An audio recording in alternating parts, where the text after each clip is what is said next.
साल 2001 की एक ठंडी शाम थी। दिन ढलने लगा था। आसमान में काले बादल होने के कारण हर तरफ घनघोर अंधेरा दिखाई दे रहा था। विजय का दिल्ली में आज पहला दिन था। कोचिंग में एडमिशन तो हो गया था, लेकिन रहने के लिए कमरे का इंतजाम करने के लिए पूरा दिन दौड़ भाग में ही बीत गया था। बड़े शहर के अच्छे कॉलेज और कोचिंग में एडमिशन जितनी आसानी से मिल जाता है, बैचलर लड़कों को कमरा उतनी ही मुश्किल से मिल पाता है।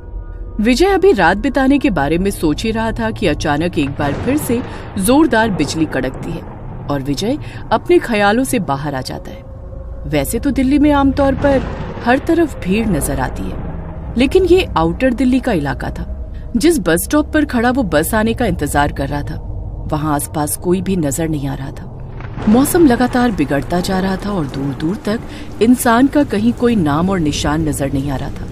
अचानक ही विजय को अपने पीछे किसी के होने का एहसास होता है। विजय पलटकर देखता है तो पाता है वहाँ पर जीन्स और कुर्ती पहने एक लड़की खड़ी हुई है। विजय कुछ देर तो चुपचाप खड़ा हुआ बारिश की बूंद को निहारता रहता है, फिर लड़की की तरफ देखकर कहता है, इतनी रात को आपको अकेले नहीं निकलना चाहिए था।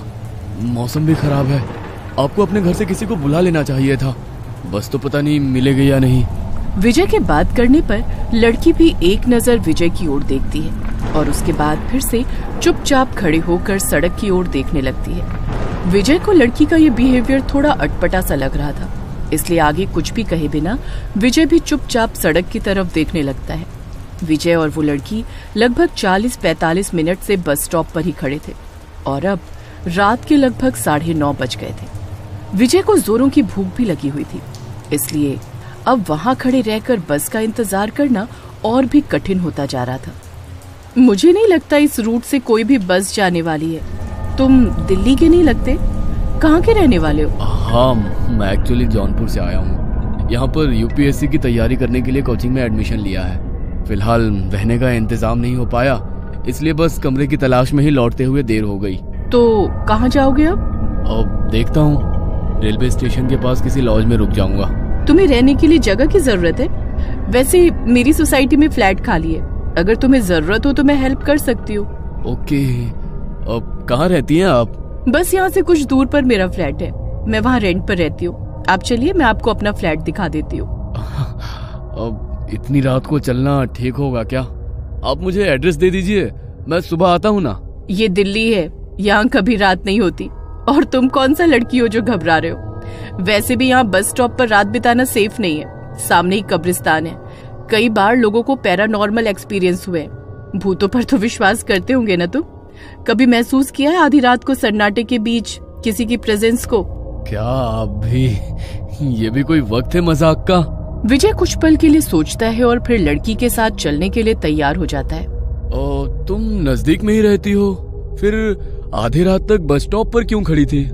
तुम तो आसानी से वॉक करके जा सकती थी ना। मैं बस अपनी सहेली का इंतजार कर रही थी, लेकिन लगता है अब वो नहीं आएगी। अपने बॉयफ्रेंड के साथ ही रुकेगी आज। वैसे भी मैं किसी से नहीं डरती। दिशा नाम है मेरा, बरेली की रहने वाली हूँ। कुछ दूर तक पैदल चलने के बाद विजय और दिशा एक पुरानी सी कॉलोनी के पास पहुंच गए थे।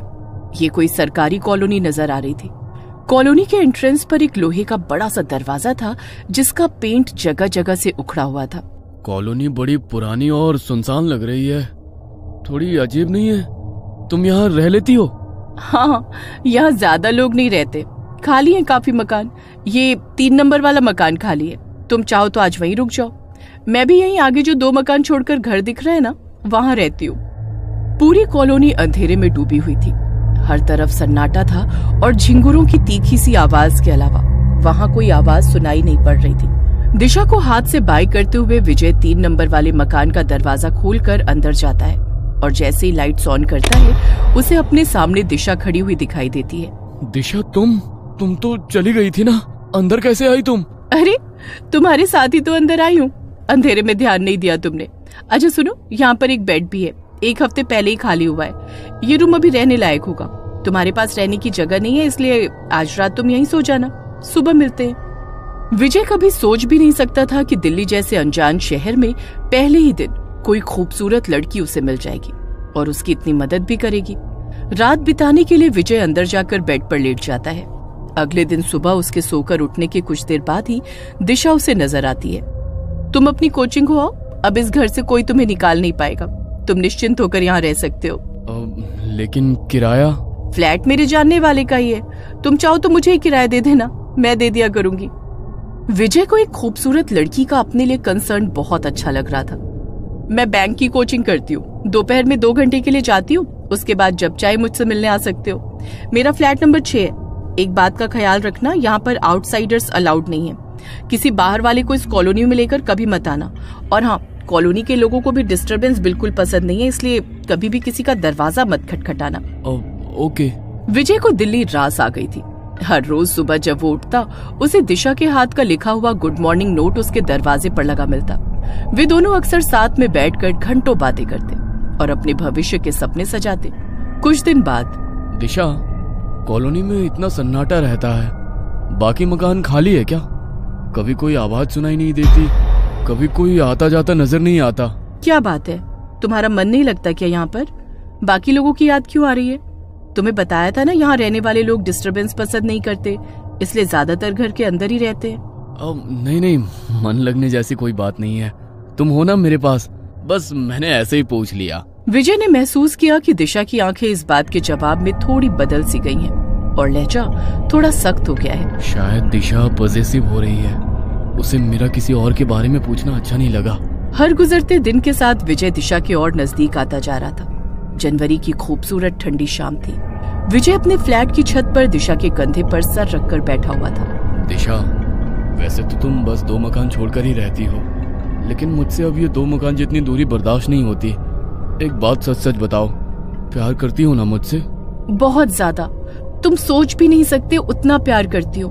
तुम्हें पाने के लिए किसी भी हद तक जाने को तैयार हूं मैं। सोच लो, प्यार करोगे तो हदों को पार करके निभाना पड़ेगा, वरना हम दोस्त ही ठीक है।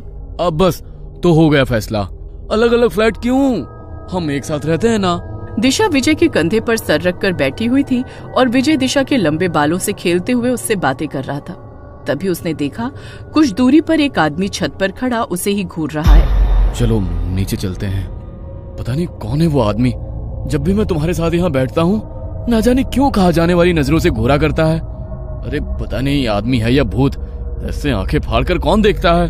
तुम थोड़ा सावधान रहना, मुझे ये आदमी कुछ ठीक नहीं लगता। अरे मुझे उससे कोई खतरा नहीं है, तुम चिंता मत करो, छोड़ो उसे। विजय के कहने पर दिशा अब उसके फ्लैट में ही शिफ्ट हो गई थी। दोनों लिव इन में रहने लगे थे और एक दूसरे के साथ दोनों ही बहुत खुश थे। अरे यार, कोचिंग खत्म होते ही तू ऐसे गायब हो जाता है जैसे गधे के सर पर सींग। अरे भाई, अब तो 1 साल बीतने को आया, अब तो हमारे साथ थोड़ा टाइम बिता लिया करो। इतने भी बुरे नहीं है हम कि तू हमारे साथ 2 बात भी ना कर सके। वो क्या है ना कि दिशा की कोचिंग दिन में ही खत्म हो जाती है। वो बेचारी पूरा दिन मेरा ही वेट करती रहती है, अकेले परेशान हो जाती है, इसलिए मैं जल्दी घर भागता हूँ।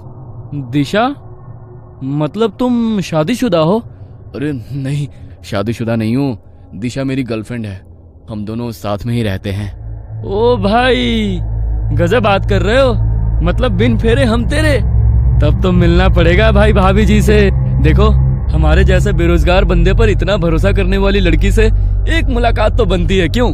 मोहन की बात सुनकर विजय उसे अपने साथ कमरे पर ले जाने के लिए तैयार हो जाता है। सोसाइटी के गेट पर पहुंचकर मोहन देखता है कि सामने एक पुरानी सी टूटी फूटी खंडहर नुमा सोसाइटी दिखाई दे रही है।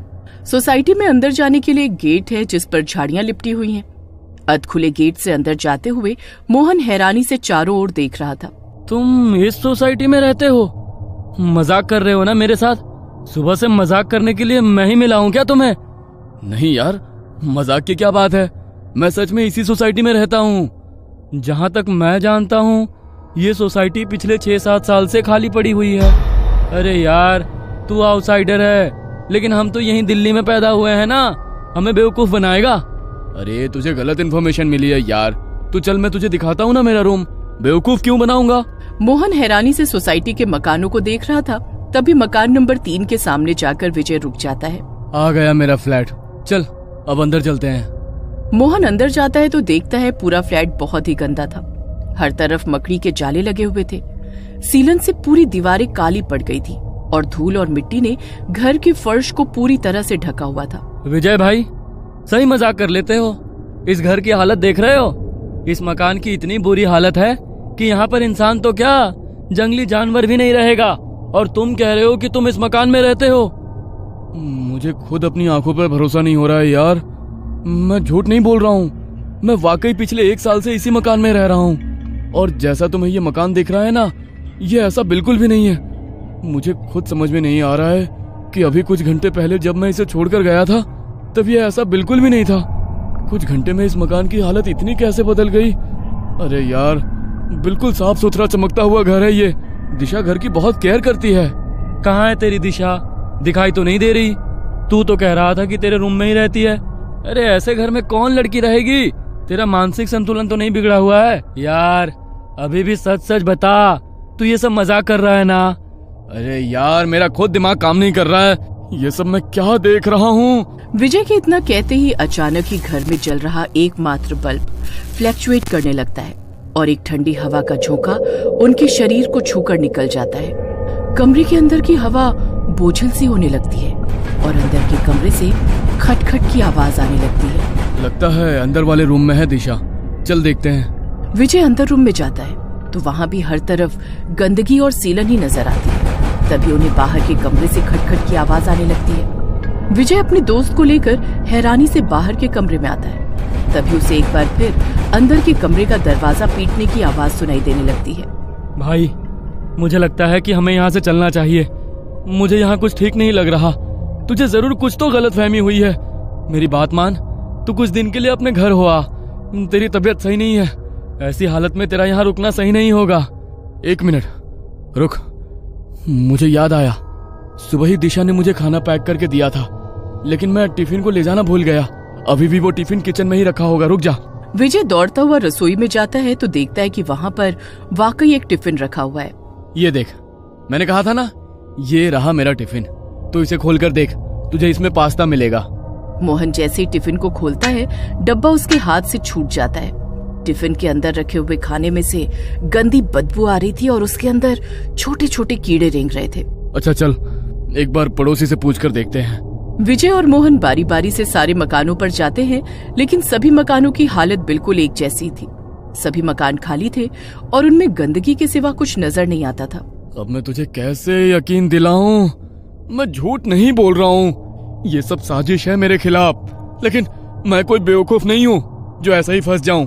तू अभी रुक, वो सामने कॉलोनी दिखाई दे रही है ना, वहां पर एक आदमी रोज मेरी दिशा को घूर घूर कर देखता था। तू चल, वो बताएगा तब तो तू मानेगा ना कि दिशा और मैं इसी फ्लैट में रहते थे। मोहन विजय के चेहरे पर एक अजीब सी बेचैनी महसूस कर पा रहा था। ऐसा लगता था वो किसी भी पल बस रो पड़ेगा। विजय का मन रखने को मोहन उसके साथ सामने वाली कॉलोनी में जाकर एक घर का दरवाजा खटखटाने लगता है। कुछ ही मिनटों में एक सांवला सा बड़ी बड़ी मूंछों वाला व्यक्ति दरवाजा खोलता है। यही है वो। सर प्लीज सच सच बताइए, आप मुझे जानते हैं या नहीं? विजय की बात सुनकर उस आदमी ने एक नजर विजय को ऊपर से नीचे तक देखा और फिर उसके चेहरे के भाव बदलने लगे। बताइए ना sir, this is very important. अरे शर्म आ रही है इस इंसान को ये बात कबूलने में कि हर रोज ये एक प्रेमी जोड़े को छिप छिप कर देखता था। इतना ही नहीं, मैंने इसकी नजर में दिशा के लिए कुछ अलग ही महसूस किया है। अरे पागल हो क्या तुम? आज तक तो बस मुझे शक था, लेकिन आज यकीन भी हो गया कि सिरफिरे हो तुम।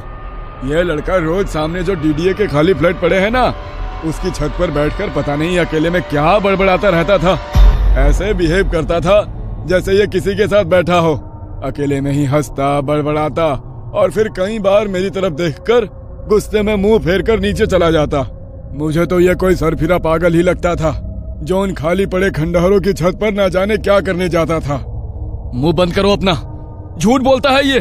तूने मुझे देखा लेकिन दिशा नहीं दिखाई दी तुझे? अरे मैं रोज उसके साथ ही जाता था छत पर। भाई इलाज कराओ इसका। विजय, दिशा कोई है ही नहीं, किसी ने नहीं देखा है आज तक उसे। तू संभाल खुद को यार, इस बारे में जितना सोचेगा ना उतना ही खुद को परेशान करेगा।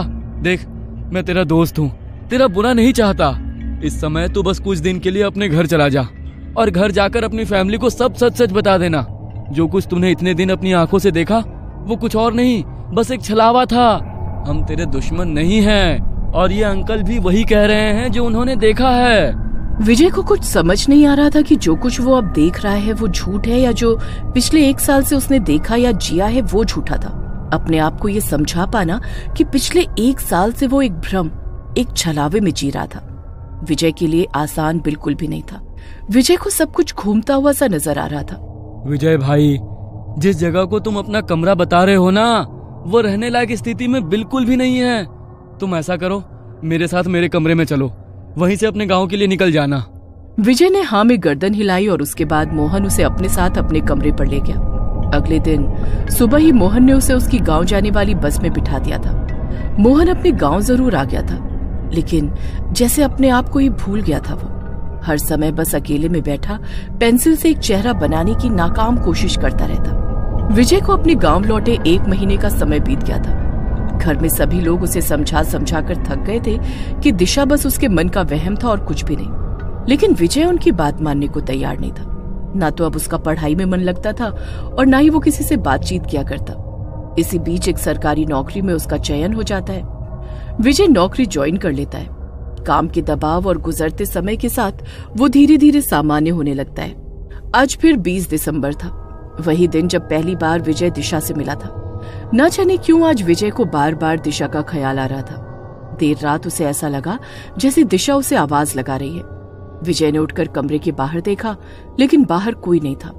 अचानक एक बार फिर उसे छत के ऊपर से दिशा की आवाज सुनाई देती है। विजय पागलों की तरह दौड़ते हुए छत पर पहुंचता है तो देखता है सामने दिशा खड़ी उसे देखकर मुस्कुरा रही है। विजय दौड़कर उसका हाथ थाम लेता है। तुम आ गई दिशा, मुझे पता था तुम हो। कहाँ चली गई थी मुझे छोड़कर? चलो मैं सबको तुमसे मिलाता हूँ। विजय की बात सुनकर एकाएक दिशा विजय का हाथ छोड़ देती है और धीरे धीरे अपने कदम पीछे की ओर बढ़ाने लगती है। छत के आखिरी छोर पर पहुंचकर दिशा ने एक कदम और पीछे की ओर बढ़ाया और छत से नीचे लुढ़क गई। विजय के मुंह से एक जोरदार चीख निकली और वो पसीने में लथपथ बिस्तर से उठकर बैठ गया। इतने दिनों के बाद अचानक दिशा का ख्याल आया। ये क्या हो रहा है मेरे साथ? विजय की आवाज सुनकर उसकी माँ दौड़ती हुई उसके कमरे में आती है। क्या हुआ बेटा, सब ठीक है ना? हाँ मैं ठीक हूँ माँ, आप सो जाओ। मैंने साफ सुना ये दिशा कहकर चिल्लाया था। जरूर वो चुड़ैल इसके सपने में आई होगी। अगले दिन सुबह, बेटा देख तो एक रिश्ता आया है तेरे लिए। बरेली की लड़की है, अच्छी लग रही है हमें तो। तू देखकर बता न कैसी है। और देख बेटा, जब तक तू जीवन में आगे नहीं बढ़ेगा ना, वो अतीत के बुरे ख्याल तुझे ऐसे ही सताते रहेंगे। ठीक है माँ, जैसा आप ठीक समझो, मुझे मंजूर है। विजय के हाँ बोलने पर जल्द ही विजय की पूरी फैमिली सगाई के लिए दृष्टि के घर पहुंच जाती है। जाओ बेटा, दामाद जी को घर दिखा कर ले आओ। दृष्टि विजय को ऊपर का फ्लोर दिखाने ले जाती है। ऊपर के कमरे में जाकर एकाएक एक तस्वीर को देखकर विजय के पांव वहीं जम जाते हैं। अरे क्या हुआ? ये मेरी दीदी दिशा की तस्वीर है। 5 साल पहले पढ़ाई करने के लिए दिल्ली गई थी। वो किसी लड़के से प्यार करती थी, लेकिन उसने धोखा दिया और उन्हें छोड़कर चला गया। दीदी इंतजार करती रही उसका, लेकिन जब वो लौट कर नहीं आया तो उन्होंने हताश होकर आत्महत्या कर ली। मौत हो गई है इनकी? कब? मतलब कब हुई? 4 साल पहले, लेकिन वो हमारे आसपास ही हैं। मैं अपनी दी को महसूस कर सकती हूँ। बहुत गहरा बॉन्ड था हम दोनों में। क्या हुआ, आप ठीक तो है ना? प्लीज नीचे चलें, मुझे कुछ ठीक नहीं लग रहा। पता नहीं ये इत्तेफाक था या कुछ और। दिशा की बहन दृष्टि से ही विजय की सगाई हुई थी। विजय बहुत बेचैनी महसूस कर रहा था, लेकिन चाहकर भी किसी को कुछ कह नहीं पा रहा था। और कहता भी तो कौन यकीन करता उसकी बात पर। यूं ही बेचैनी में महीने भर का समय बीता और शादी का दिन भी आ गया। शादी के बाद दृष्टि विजय के कमरे में बैठी घूंघट में चेहरा छिपाए उसका इंतजार कर रही थी। कमरे में विजय के कदमों की आहट होती है तो दृष्टि थोड़ा और संभल कर बैठ जाती है। कुछ पलों के बाद विजय दृष्टि का घूंघट उठाता है।